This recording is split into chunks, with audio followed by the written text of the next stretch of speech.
Saúde, irmãos, com a paz do Senhor. Mais uma vez estamos aqui, agora com o início do segundo trimestre da Escola Bíblica Dominical, com o tema da lição dos jovens, que trata do livro de Josué. O tema da lição é, esse trimestre, tempo de conquistas, fé e obediência no livro de Josué. Essa lição é das Casas Publicadoras da Assembleia de Deus e ela vai nos trazer um apanhado histórico, espiritual, de cunho importante para o crescimento de nossa vida cristã. Essa lição, dividida em 3 lições, tem como a primeira lição uma visão panorâmica do que é o livro de Josué, uma apresentação, como corriqueiramente a CPAD faz nas primeiras lições de cada trimestre, uma apresentação do livro ou do assunto que será abordado.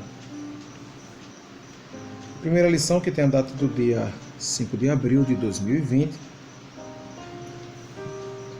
terá como título o livro de Josué, Tempo de Conquistas. Essa lição ela nos vai trazer uma visão de que muitas vezes, para podermos vencer, é necessário sairmos de nossa zona de conforto. O resultado de conquistas, só pelo título da lição deste domingo, Tempo de Conquistas, vai gerar ou vai resultar de sacrifícios, lutas, esforço. A gente já pode tirar uma curta lição aqui. Você quer conquistar algo, você almeja algo em sua vida, lute por isso, certo? Se sacrifique por isso. Dedique-se para o tal. E o livro de Josué ele começa com essa lição, nos trazendo que é importante conquistarmos, mas conquistarmos de forma que seja realmente de forma a ser premiado através de lutas e através do nosso próprio esforço. A agenda de leitura semanal, ela traz alguns versículos, quem está com a lição pode acompanhar, de segunda a sábado, em várias passagens bíblicas. Queria apenas reforçar que ele vai dizer o seguinte: o versículo da segunda-feira ele traz a expressão depende do esforço. Para que a vitória chegue é preciso que haja um esforço. Na terça-feira, a leitura que vai estar lá no livro de Crônicas, que eu não vou fazer para não demandar tempo, vai dizer que a vitória pertence a Deus. Na quarta-feira, ele vai dizer que a base da vitória é a confiança no Senhor. Na quinta-feira, a vitória é para quem a Deus se agrada. Na sexta-feira, ele vai dizer em Provérbios 21 e 31 que a vitória vem do Senhor. E no sábado ele conclui com a passagem de Eclesiastes, que fala que devemos aproveitar as oportunidades para ter vitória. Veja que só aqui a gente já pode tirar um grande aprendizado. Que para se ter vitória é preciso esforço, não esquecendo que a vitória pertence a Deus, que a base da vitória é confiar no Senhor, porque o Senhor se agrada daqueles a quem ele atribui vitória. É necessário estar na boa vontade perfeita e agradável vontade do Senhor, como está lá no livro de Romanos, capítulo 12, versículo 2, que a vitória, de novo ele reafirma, além de pertencer ao Senhor, ela vem do Senhor, e que nós devemos aproveitar as oportunidades para ter vitória. Quer ter vitória no Senhor? Esforce-se, aproveite as oportunidades que Deus lhe oferece. Certo? O texto do dia, que seria o texto áureo, está em Romanos capítulo 8, versículo 37, que diz o seguinte: mas em todas estas coisas somos mais do que vencedores, por aquele que nos amou. Vencedores, vencer dor, é aquele que vence a dor. Não quer dizer que você não sente dor, quer dizer que você vence a dor, você persevera, você crê que ela vai passar, você crê que você conseguirá vencer essa dor, essa aflição, essa luta, esse sacrifício. Então somos mais do que vencedores. Nós vencemos as dores vêm, mas elas passam porque confiamos no Senhor Jesus Cristo. A síntese da lição, que seria a verdade prática da revista dos adultos, diz o seguinte: os resultados da liderança de Josué deixaram profundas lições para os hebreus e para nós, servos do Senhor, que vivemos na atualidade. Seguindo com a lição, sempre são 3 objetivos gerais. 3 objetivos gerais, que ele diz o seguinte, 3 objetivos específicos, que diz o seguinte. O primeiro é apresentar um panorama geral do livro de Josué. O segundo é compreender o propósito, a divisão interna e o valor histórico do livro de Josué. E o terceiro é conhecer os fatos que antecederam a história do livro de Josué. É importante a gente entender que toda história tem início, meio e fim. Então, quando você vai dar início à leitura do livro de Josué, nos seus 24 capítulos, você tem que introduzir a história a partir do final do livro de Números. Mas, professor, por que não o livro de Deuteronômio? Porque o livro de Deuteronômio, que é o livro que antecipa a leitura de Josué, ele é um livro onde Moisés apenas está dando recomendações finais ao povo.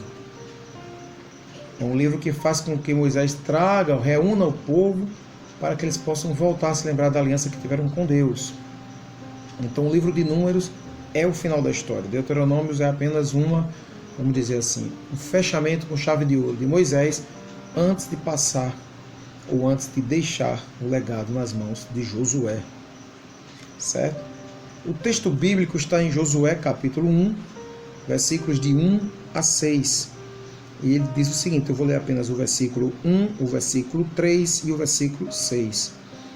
Que diz o seguinte: E sucedeu depois da morte de Moisés, servo do Senhor, que o Senhor falou a Josué, filho de Nun, servo de Moisés, dizendo: Moisés, meu servo, é morto, e segue dizendo. No versículo 3 ele diz: Todo lugar que pisar a planta do vosso pé, vou-lo tenho dado, como eu disse a Moisés, promessa feita a Josué. E o versículo 6, versículo bem conhecido do mundo cristão, que diz: Esforça-te, tem de bom ânimo, porque tu farás a este povo herdar a terra que jurei aos teus pais que daria. Glória a Deus por isso. A introdução da lição diz o seguinte: Moisés libertou os israelitas da escravidão e, após a travessia do Mar Vermelho, guiou-os pelo deserto rumo à terra prometida.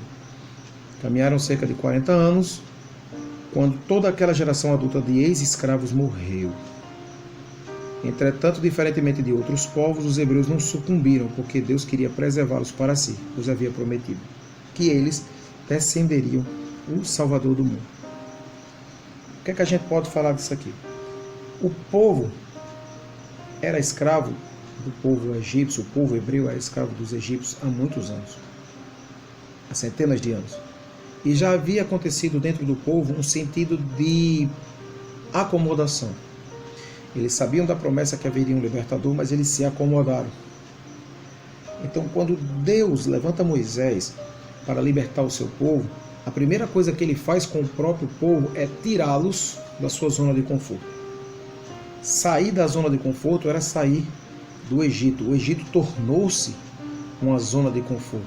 A gente sabe nos dias de hoje que voltar para o Egito é voltar às práticas pecaminosas. Por quê? O Egito era considerado uma terra de idolatria, uma terra de escravidão, uma terra de dura servidão. Então, quando falar sair do Egito naquele período, significava sair da zona de conforto. Toda saída de zona de conforto gera mudança. E normalmente quando você sai da sua zona de conforto é buscando sair de uma situação medíocre para uma situação melhor.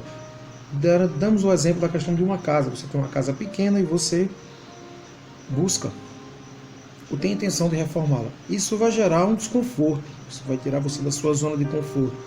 Porque vai haver tijolos espalhados, a casa será descoberta, serão quebradas as paredes, haverá entulhos. E isso vai gerar um desconforto dentro da sua casa. Móveis serão afastados, talvez até retirados, ou a casa talvez até fique interditada durante algum tempo. Mas no final, o resultado é perfeito. O resultado é aquilo que você almejava.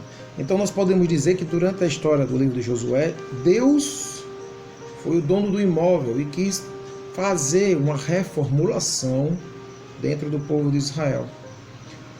E essa reformulação foi marcada por uma saída de uma zona de conforto, que foi o deserto. Ocorreram guerras, ocorreram conquistas, ocorreram vitórias, mas também ocorreram lutas, aflições, temerosidade por parte do povo, fomes que achavam que ia passar. Então houve uma mexida naquilo que o povo hebreu estava acostumado, né? Há uma passagem no livro de Êxodo que demonstra bem essa parte de como o povo hebreu estava na sua zona de conforto. No livro de Êxodo, capítulo 16, o versículo 3 diz o seguinte: E os filhos de Israel disseram-lhe: Quem dera que nós morrêssemos por mão do Senhor na terra do Egito, quando estávamos sentados junto às panelas de carne, quando comíamos pão até fartar. Por que nos tende tirado para este deserto, para matar-nos de fome a toda esta multidão? Veja que o povo falava com saudade do Egito. O povo falava dos pedaços de carne, do pão que comiam. É interessante, de um contexto histórico, a gente observar que os escravos comiam carne, comiam sim, mas eram as sobras daquilo que o povo de nobreza comia. Eles comiam os melhores pedaços e as sobras. Aquilo que não era comestível para os egípcios era dado aos escravos. E havia realmente um tipo de banquete para aquele que não tinha condições de prover o seu próprio alimento. E nessa passagem aqui fica bem claro que o povo lamenta a saída do Egito porque achava que ia morrer de fome. Ainda nesse mesmo livro, no livro de Êxodo, capítulo 17, versículo 3, a parte B, que é quando eles murmuram de novo, por causa agora da falta de água. Êxodo 16 foi por falta do pão, e Êxodo 17 foi por falta da água. E ele diz o seguinte, a parte B: Por que nos fizestes subir do Egito para nos matar de sede, a nós, a nossos filhos e ao nosso gado? Veja que houve um desconforto, houve confusão, porque era necessário sair de sua zona de conforto, era necessário uma mudança. Com isso a gente introduz a lição, mostrando que o livro de Josué vai nos trazer uma riquíssima lição. Quer vitória, quer conquista, saia da sua zona de conforto. Quer passar no concurso? Estude, dedique-se, perca algumas horas de sono, separe horários que você passa fazendo lazer para estudar. Eu quero melhorar no meu trabalho, eu sonho em ser gerente. Deus prometeu que um dia eu serei gerente. Então trabalhe por isso. Não espere que caia do céu, se dedique, chegue mais cedo, faça o trabalho de forma de primazia. Então é necessário que você se esforce. Versículo 6 diz: Esforça-te, tem bom ânimo. Quer dizer, faz as coisas com animosidade, faz as coisas com prazer. Busca fazer de uma forma como se fosse fazer para Deus. E assim tu obterás as conquistas. Primeiro tópico da lição, ele é dividido em 3 subtópicos. São 3 grandes tópicos, né? Seguindo o padrão da lição. E o primeiro, como sempre, dividido em 3 subtópicos, que diz o seguinte: o livro de Josué, uma visão panorâmica. Josué, ele começa dizendo o seguinte: é o primeiro dos livros denominados históricos das Sagradas Escrituras. Perguntinha que não precisa ser respondida. Você conhece os livros históricos? Você sabe quantos são? Você sabe qual é o primeiro? Você sabe qual é o último? O primeiro a gente já falou, que é Josué, e o último é o livro de... Não é esse não, é o livro de Crônicas. Depois do livro de Crônicas começam Esdras, que é o livro dos profetas. Então nós temos Josué, Juízes, Ruth, 1º e 2º Samuel, 1º e 2º Reis, 1º e 2º Crônicas. São 9 livros históricos, certo? Segundo os estudos, a obra começou a ser escrita por volta de 1400 a.C. A maioria dos teólogos acreditam que o servidor de Moisés, Josué, filho de Nun, da tribo de Efraim, escreveu quase todo o livro, salvo o seu final, que narra o seu falecimento. Os teólogos não chegam de forma conclusiva a quem foi que escreveu os últimos versículos, na verdade, do capítulo 24 do livro de Josué, que narra o seu falecimento, de como aconteceu. A leitura segue ainda dizendo o seguinte: Josué apresenta aspectos singulares indispensáveis a uma vida cristã saudável, pois os princípios espirituais neles inscritos e os eventos registrados servem de ensinamento, a demonstração e conforto para os cristãos de todas as épocas. Olha só, o livro de Josué ele traz mensagens importantes, mensagem de ânimo, mensagem de esperança, mensagem de fé, fala da família, a importância da família. E eu tenho para mim 2 versículos, ou 2 partes do livro de Josué que são assim, importantíssimas, porque na verdade todo mundo conhece, que é quando nós temos lá Josué capítulo 1, versículo 8 e 9, que diz o seguinte: Não te apartes a tua boca deste livro da lei, antes medita nela de dia e de noite, para que tenhas cuidado de fazer conforme tudo quanto nele está escrito, porque então farás prosperar o teu caminho, e então prudentemente te conduzirás. O versículo 9 diz: Não tomando eu, Esforça-te e tem de bom ânimo, não pasmes, nem te espantes, porque o Senhor teu Deus é contigo por onde quer que andares. Esse versículo é clássico, né? Já foi tema de escolas bíblicas, de mocidade, de jovens, de adultos, e é muito conhecido no mundo cristão. E o outro versículo-chave, na minha ótica, do livro de Josué, é o versículo 15, parte B, do capítulo 24, que é quando ele fala, eu e minha casa, exatamente isso, serviremos ao Senhor. São os versículos mais conhecidos do livro de Josué, que é dividido em 24 capítulos. Interessante que a divisão é uma coisa para a gente não esquecer mais. A liderança de Josué durou 24 anos e o seu livro é dividido em 24 capítulos. Eu não posso afirmar que cada capítulo corresponde a um ano, até porque a Bíblia não é dividida dessa forma, certo? Mas é um jogo de números que a gente pode utilizar para não esquecer a quantidade de anos que Josué passou na liderança do povo de Israel. 24 capítulos, 24 anos de liderança. Seguindo mais um pouco, a gente chega na parte de como era o mundo na época de Josué. Segundo pesquisas históricas, o livro vai dizer aqui, a nossa revista, quando Israel transpôs o Rio Jordão, por volta de 1400 a.C., muitos povos já estavam em estágio civilizatório bem mais avançado. Sobre essa questão, eu vou trazer agora alguns mapas para mostrar para vocês como era a parte geográfica deste pedaço do globo, desse pedaço do planeta, certo? Segue o mapa. Veja aí nos mapas que mostra como o povo estava distribuído, como havia toda uma civilização espalhada em todo o percurso que o povo de Israel passou.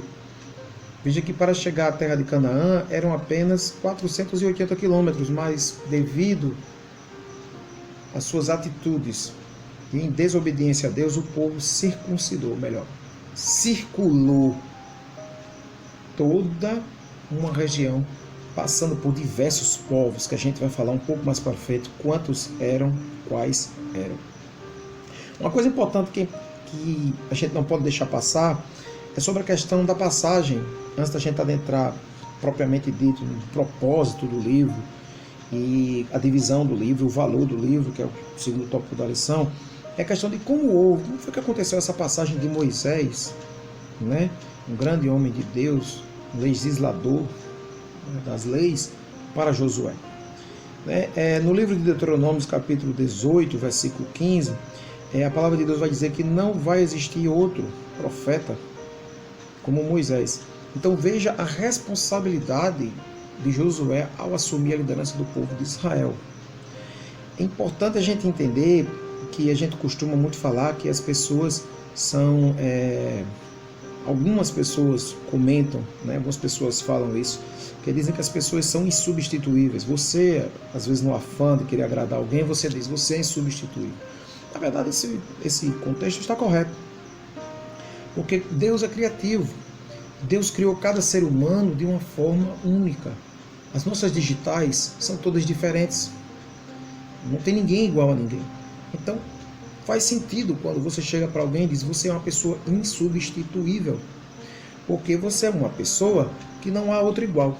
No momento que você deixar um legado, deixar uma determinada missão ou trabalho, você realmente se torna uma pessoa insubstituível. Mas, para a obra de Deus, todos nós somos substituíveis. Isso foi claro. Nós somos insubstituíveis como pessoa. Não existe outro igual a você. Moisés ou Josué jamais seriam iguais. Mas no que cabe à obra do Senhor, o segmento da obra do Senhor, Josué, ele substituiu Moisés.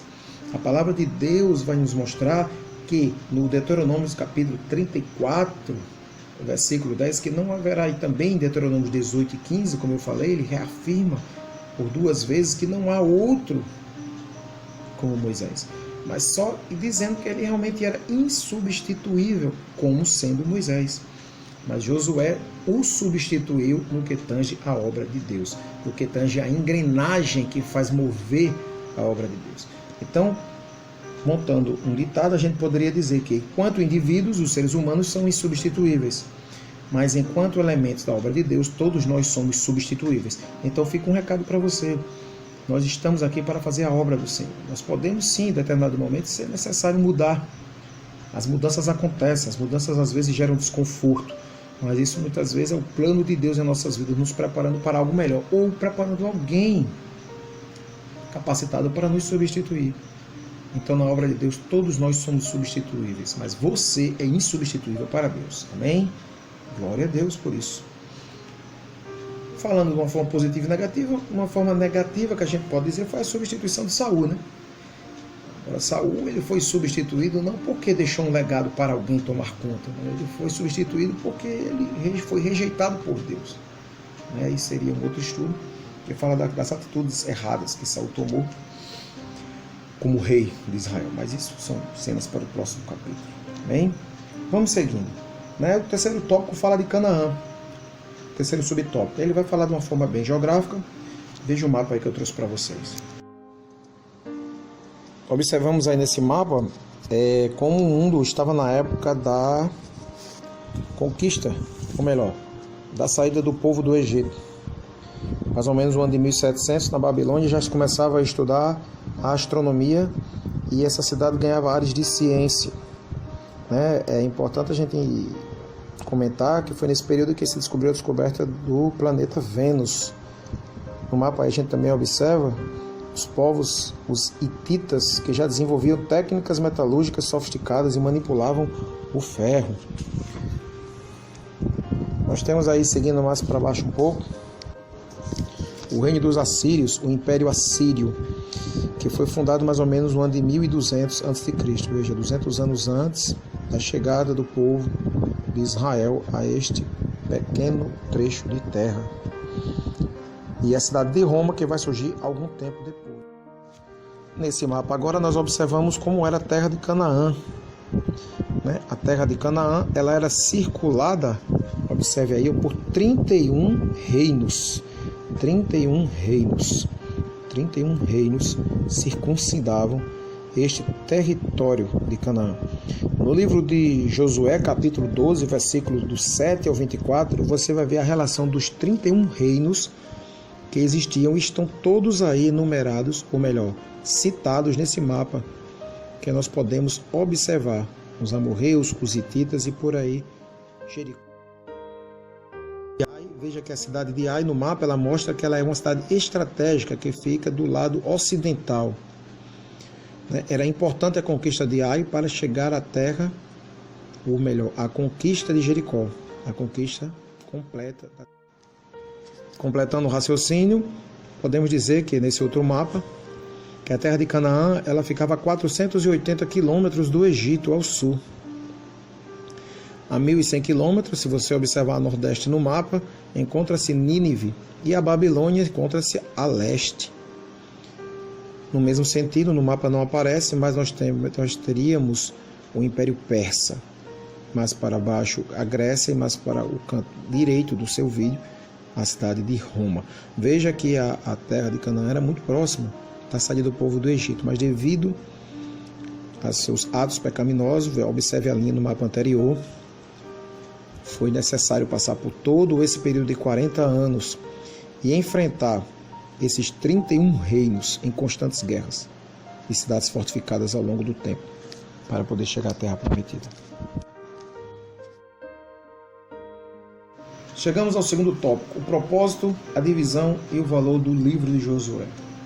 Propósito, primeiro tópico, segundo tópico, divisão e o terceiro subtópico, o valor para nós e também para o povo naquela época. O propósito, a lição nos diz o seguinte: assim Josué, o escritor do livro, teve como objetivo o quê? Apresentar uma visão do seu chamado, o milagre da travessia do Jordão, a devoção e obediência do povo, bem como as campanhas militares para conquistar a terra que Deus havia prometido.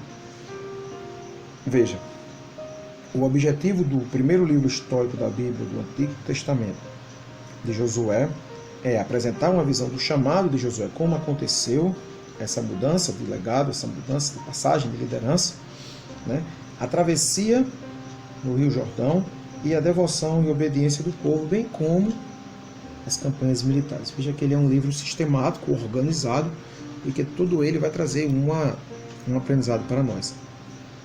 Ponto. Reafirmando o quê? Essa primeira lição, só para reafirmar, ela tem um cunho mais geral, certo? Um cunho mais histórico, um cunho de apresentação do tema do assunto. Amém, irmãos? Glória a Deus por isso. E no final do livro, Josué se despede dos hebreus, conclamando para que servissem fielmente ao Senhor. Lembra que eu falei a vocês que o livro de Deuteronômio, todo ele é um livro de lembranças de Moisés, contando as coisas que Deus havia passado para o povo, fazendo o povo se relembrar daquilo que havia acontecido, para que eles não perdessem a dimensão de intimidade com Deus. Josué também conclui nos seus 2 últimos capítulos, falando exatamente sobre essa questão de trazer a memória de volta ao povo, né? Trazer a memória ao povo de que é importante estarmos ligados com o Senhor, né? É interessante a gente falar sobre isso, porque é importante nós estarmos sempre lembrando das promessas do Senhor. É importante nós estarmos sempre lembrando das coisas que Deus fez, que o Senhor Jesus Cristo fez quando esteve aqui na terra, porque isso edifica a nossa alma, isso fortalece o nosso espírito. No livro de Atos, a gente tem aquela passagem quando Estevão vai ser apedrejado, e ele, antes de ser apedrejado, ele prega um relato completo. Você lê Atos, a partir do capítulo 2, acho que é o versículo 17, se eu não me engano, se falha a memória, eu coloco a referência aqui embaixo do vídeo. Ele fala uma descrição completa de todos os fatos que aconteceram no Antigo Testamento, desde a parte de Moisés, desde a parte de Josué, a travessia, a conquista, e vai seguindo, nos trazendo a lembrança. É importante nós estarmos sempre lembrando o que o Senhor fez e faz pelo seu povo, porque o nosso Deus é o mesmo Deus de ontem, hoje e eternamente. Hebreus capítulo 13, versículo 8. Glória a Deus por isso. Concluindo sobre o propósito, ele vai dizer o seguinte: após a morte de Josué, alguns acrescentam que os 5 últimos versículos da sua obra, que narra sua morte, que também foi sob inspiração do Espírito Santo, mostra a sua trajetória final da conquista da Terra Prometida. Esse escrito, né, esse complemento está num livro chamado Talmud, que foi transcrito para a nossa Bíblia Sagrada. O que é o Talmud? É um livro básico, anotei aqui, da religião judaica. Nele vão conter as leis orais, doutrinárias, morais e das tradições judaicas. Quer dizer, ele é um complemento da Torá. Nossa, quanta palavra complicada. Vamos lá. A Torá é o que a gente conhece como Pentateuco, os primeiros 5 livros da Bíblia: Gênesis, Êxodo, Levítico, Números, Deuteronômio. No mundo judaico, ele se chama isso mesmo, Torá. Nós chamamos Pentateuco. O Talmud é um livro que inclui a Torá e também acontecimentos para complementação de alguns livros, como o livro de Josué.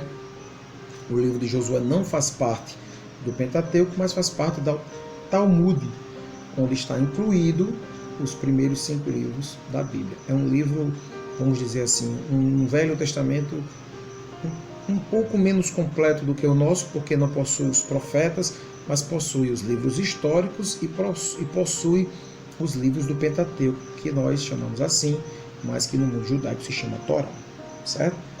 Então, esses 5 últimos versículos que narram, né, essa parte final do livro de Josué, foram retirados do Talmud e acrescentados na nossa Bíblia Sagrada, certo? Segundo tópico, fala da divisão. O livro de Josué possui uma clara divisão interna, bastante útil para entendermos os estágios, né, da saga, quer dizer, do caminho dos hebreus rumo a Canaã. São 3 pontos. O primeiro é a preparação para a conquista, o segundo é a conquista efetiva e o terceiro é a divisão da terra. Desculpe, tem um 4º ponto, que é a mensagem final de Josué. Então, preparação para a conquista, conquista efetiva, divisão da terra e a mensagem final de Josué. O livro ele é sistemático. O que é isso? Ele é organizado de uma forma que possamos correr pela sua história, correr os olhos sobre as suas linhas e entender de uma forma cronológica, organizada. É sistematizado, certo? Todo organizado. Começo, meio e fim. A gente seguindo um pouco mais para frente, a gente vai falar que no primeiro tópico, a preparação para a conquista, ele vai mostrar nos capítulos 1 até o 3 a preparação do povo e a preparação da estratégia. Veja, preparação do povo e preparação da estratégia. Nada que nós vamos fazer nas nossas vidas, aprendizado prático, nenhuma conquista que a gente busca alcançar, possa ser tomada de forma, como é que eu vou dizer, de supetão, palavra estranha, mas nada do que a gente for querer tentar conquistar pode ser de forma impulsiva. Nós temos que nos preparar, nós temos que bolar uma estratégia. Eu vou estudar tal hora, eu vou organizar um cronograma X, eu vou fazer de forma assim. Então, capítulo 1 ao capítulo 3 de Josué vai trazer isso. Preparação do povo, sua preparação mental, sua preparação espiritual, sua preparação fisiológica para suportar a pressão daquilo que você vai passar, do esforço, da luta, para que você conquiste alguma coisa. Então, quer conquistar, bola uma estratégia, prepare a sua mente, prepare a sua vida espiritual. Certo? Como Efésios 6 fala sobre a armadura espiritual. O segundo tópico é a conquista efetiva. Aí vem as primeiras cidades e o ponto B, os gibeonitas e o resto da terra, que vai do versículos e vai do capítulo 6 até o capítulo 12, né? As primeiras cidades, os gibeonitas e o resto da terra, quer dizer, as primeiras conquistas começam a chegar. Você começa a sentir que você está preparado para seguir mais à frente. Glória a Deus por isso. O que eu estou querendo te dizer, meu amigo e minha amiga, é que depois que você programa uma estratégia, depois que você prepara o seu espírito, a sua mente, o seu corpo para correr em busca daquela conquista, daquele objetivo que você traçou para a sua vida, pela vontade de Deus, lembram que eu falei para vocês no começo da lição que a vitória pertence a Deus. A vitória vem do Senhor. Tudo é por Ele e para Ele. Glória a Deus por isso. Nós conquistamos, nós abrimos caminho para as primeiras conquistas. Nós começamos a ver os primeiros resultados. Nós começamos a ver que aquilo que estamos fazendo tem um resultado. Queridos e queridas, tenham a certeza de uma coisa. As conquistas nunca chegam da noite para o dia. Você nunca consegue traçar um plano para agora e daqui a 5 minutos está resolvido. Se for algo que vá direcionar a sua vida, dar rumo aos seus caminhos, é algo que você vai vendo que aos poucos você vai galgando degraus. Você não pula do primeiro degrau para o 50º degrau. Você tem que subir degrau a degrau. O que você não pode é desistir. O que você não pode é ficar no caminho. O que você não pode é voltar atrás. Porque disso Deus não se agrada. Amém? E a terceira divisão fala, e a terceiro tópico sobre a divisão, a própria palavra já diz que é a divisão da terra. Uma porção da terra para cada tribo, que vai do capítulo 13 ao 19, e as instruções especiais para as cidades de refúgio, né, dos levitas e as tribos a leste do Jordão, que vai do capítulo 20 ao capítulo 22. Veja, você obteve a sua conquista, vamos falar do termo bíblico, Josué conquistou a nação, Josué conquistou Jericó, Josué estabeleceu o povo na terra de Canaã, agora era necessário dividir, organizar, estabelecer metas, era necessário criar panoramas, limites, espaços. Então veja aqui, instruções especiais para as cidades de refúgio, os levitas e as tribos do leste. Era necessário agora distribuir, era necessário agora, como é que eu vou dizer, expandir, compartilhar a conquista. Então, voltando um pouco no que a gente está falando, prepara-te para aquilo que tu estás tentando conquistar, traça uma estratégia, observa os primeiros louros, os primeiros frutos do trabalho do teu esforço, das tuas lutas, do teu sacrifício, certo? E no final, compartilha a tua vitória, conta para aqueles que te rodeiam e diz, só o Senhor é Deus na minha vida e a sua misericórdia me fez chegar até aqui. Glória a Deus, aleluia por isso. E o tópico, subtópico do subtópico 4 é a mensagem final de Josué, que é quando ele vai se despedir do povo, né? São as últimas palavras e a renovação do concerto, que é o versículos, que são os capítulos 23 e o 24. Eu concluo esse segundo tópico dizendo o seguinte: a renovação do concerto é necessário, é prudente, Deus se agrada quando a gente no final lembra de agradecer a Ele por tudo. A Bíblia conta a história de 10 leprosos que encontraram Jesus pelo caminho. E Jesus curou os 10 e mandou ele até o sacerdote. E apenas um voltou para agradecer. Então, Deus quer te dar vitórias. Deus quer te colocar no patamar de conquistador. Deus quer te abençoar. Deus é galardoador daqueles a quem Ele daqueles a quem o ama.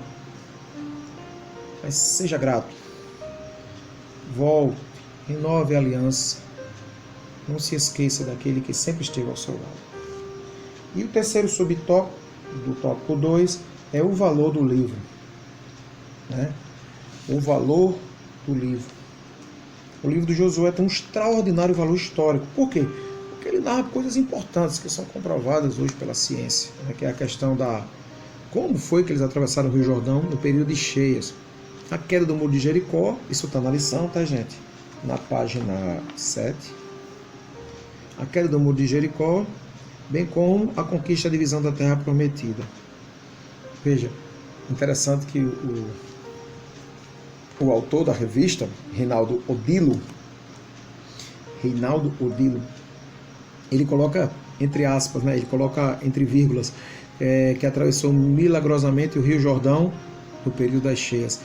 Algumas pessoas querem contestar dizendo que a travessia foi no período das secas, em que o rio fica parecendo um mangue. Né? Mas o nosso escritor, Reinaldo, ele observa que foi no período de cheias, foi no período mais difícil. Deus quer te dar vitória, Deus quer te dar conquista quando tudo parecer mais difícil. Deus não vai te dar vitória rasteira, Deus vai te dar vitória grande. Tu vai saltar a muralha, tu vai derrubar essa muralha com a voz da tua oração, do teu louvor. É importante que no livro de Josué não se omite nenhum dos seus erros. Assim como também no livro de Samuel, que foi negligente com os seus filhos. Assim como também no livro de Davi, né, nos Salmos. Né, assim como também Salomão. Veja que a Bíblia ela não omite erros. Mas por quê, irmão? Por que ela não omite erros? Porque a Bíblia mostra que nós, seres humanos, somos fracos, mas Deus é misericordioso em grandeza para nos perdoar. Algumas pessoas têm o costume de querer atribuir o Velho Testamento a um Deus vingativo e o Novo Testamento um Deus de amor. Se realmente Deus fosse totalmente o Deus da ira, o Deus vingativo no Velho Testamento, o que seriam dessas pessoas? Como elas teriam terminado na história? Mas Deus é amor. De Gênesis 1, quando ele formou a terra, até Apocalipse, o seu último versículo, quando tudo será confirmado. E como lá no livro de Apocalipse diz, que tudo se cumprirá e nenhuma palavra, nenhum tio escrito será deixado passado em branco. O livro de Josué é importante na nossa vida devocional, pois nos mostra que somos indivíduos falíveis, né? Mas que o Deus cheio de bondade e misericórdia cumpre integralmente a sua promessa em nossas vidas, assim como cumpriu na vida de Abraão, de Isaac e de Jacó. Creia nessa palavra e Deus é contigo. Amém? E o último tópico, antecedentes históricos, fala sobre a questão, 3 subtópicos, o deserto chegou ao fim, as últimas palavras de Moisés, que é aquela parte de Deuteronômio, como eu falei a vocês, e um novo tempo de fé e expectativas. Tem uma passagem do livro de apoio que eu acharia interessante quem é professor adquirir, que é este livro aqui, certo? Que ele dá bastante embasamento para você enriquecer a sua revista, certo? Que ele fala sobre o deserto chegou ao fim. Ele diz o seguinte: a geração que saiu do Egito, infelizmente, não entendeu que o Senhor a conduziu ao deserto para ser transformado. Lembra que eu falei da geração da zona de conforto? Olha que frase interessante que ele diz aqui: deserto, porém, não é um lugar de habitação, de passar o resto da vida, mas de caminhada, lugar de passagem, de transição. Quando não se compreende isso, então o deserto pode se transformar na pior experiência da sua vida. Deserto é lugar de passagem, deserto é lugar de prova, deserto é lugar de você ser moldado. Deserto é lugar que você deve seguir caminhando, você não deve parar, você não pode desistir, porque o oásis, a vitória está no final. Então, se você estiver no meio do deserto, no meio de uma tribulação, no meio da luta, não desista, porque se você está lá, porque Deus tem um propósito na sua vida e Ele vai criar meios para que você saia deles. Agora, é necessário fazer o que a gente disse no começo da lição: aproveitar as oportunidades. Aproveitar as oportunidades que Deus te dá para tu adquirir a vitória. Porque a vitória Deus dá a quem Ele se agrada. Estamos de novo no começo da lição. A vitória pertence ao Senhor. Confia nele. Esforça-te. Aleluia. Glória a Deus por isso. Isso está aqui, irmãos. A nossa lição ela é riquíssima. Ela vai do início ao fim, vai e volta, e ela se complementa. Então o deserto chega ao fim. Josué deu início a um novo tempo. Os milagres experimentados durante a caminhada pelo deserto se tornariam lições para ser comentadas e glorificadas a Deus na terra que manava leite e mel. Como os hebreus conseguiram chegar à terra de Canaã? Será que foram com seus próprios esforços? Não. Só a mão de Deus, operando milagrosamente em favor deles. Só a mão de Deus para nos manter de pé. Só a mão de Deus para nos manter vivos durante a turbulência, certo? Porque sempre depois do deserto há um tempo de abundância. E sempre, olha que interessante, sempre depois de um deserto há tempos de abundância, mas sempre há abundância em períodos de deserto. Como assim? Não entendi. A vida daquele que anda com Deus está habitualmente em movimento. Deus cuida de ti no deserto. Deus cuida de ti quando tu sai do deserto. Deus anda contigo a todo momento e Deus não te deixa faltar nada. Ele à noite ele bota a coluna de fogo para te proteger. E de dia ele bota a coluna de nuvens para te cobrir do calor. Então Deus ele cria circunstâncias, ele cria oportunidades, ele cria situações para que você mesmo no deserto possa dizer: eu vivo em abundância no Senhor, porque Ele é o meu socorro bem presente na angústia. Glória a Deus. As últimas palavras de Moisés, como eu já falei, está no livro de Deuteronômio. Moisés faz uma retrospectiva de tudo que Deus fez na vida daquele povo. Ele reúne o povo para contar as maravilhas que Deus fez para que o povo voltasse a ter uma aliança com o Senhor. Mais uma vez, Deus traz à memória do povo aquilo que ele fez, para que as pessoas possam ser gratas e não transcorrer para um estado de pecaminosidade. E a lição encerra com um novo tempo de fé, expectativas. No último parágrafo ele diz: a expectativa de que algo poderoso da parte de Deus aconteceria e que teriam grandes vitórias transformou numa certeza entre os hebreus. Assim Deus os aprovou, pois sem fé é impossível agradar a Deus. Hebreus 11:6, versículo 6. Essa verdade acerca da fé é genuína e atemporal. Genuína e atemporal. A palavra de Deus, eu quero encerrar aqui falando sobre esse tópico aqui, fé genuína e atemporal. A nossa fé ela não pode ser apoiada em expectativas humanas. A nossa fé em Deus ela tem que ser atemporal. Ela não pode ter calendários. A gente não pode criar datas esperando que Deus as cumpra. Porque o calendário de Deus não é o nosso calendário. Deus é dono do tempo, é o Kairos. O tempo de Deus não é igual ao nosso.